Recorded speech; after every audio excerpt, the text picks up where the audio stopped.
আসসালামু আলাইকুম everyone, welcome back to my another new video. যে পেয়ারাটা মেখেছিলাম, সেই পেয়ারা মাখার সময় আপনাদেরকে বলেছিলাম যে এত আত্মকাহিনী হয়েছে এই পেয়ারাটা ফাটানোর জন্য। ফার্স্টে আমি পলিথিনে করে বাড়ি দিচ্ছিলাম, কিন্তু বাড়ি দিয়ে একটা পেয়ারা দূরে চলে গেছিল ছিটকে, আর দুইটা পেয়ারা পলিথিনের মধ্যেই ছিল। তারপর তো আমি অবাক, সেই পেয়ারা নিয়ে এসে এবার বেলুন পেড়া দিয়ে ফাটাচ্ছিলাম, সেটা দিয়েও কাজ দিচ্ছিল না।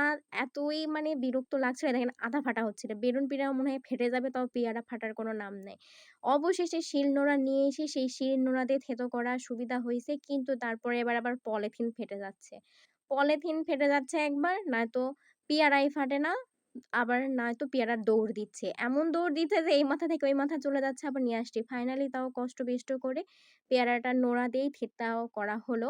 এই থিতলা করার পরে এই যে দেখেন, দেখবো পলিথিন থেকেও বের হয়ে চলে আসলো। কেমনটা লাগে? তো যেভাবেই হোক কষ্ট করে অনেক আত্মকাহিনীর পর পেয়ারাটা অবশেষেই থিতো হলো।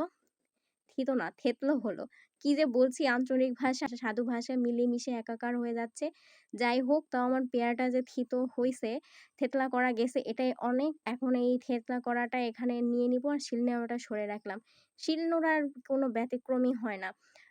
মানে ইটে থাপড়ায়ও হয়নি, বেলুন পিঁড়া দিয়ে থাপড়ায়ও হয়নি।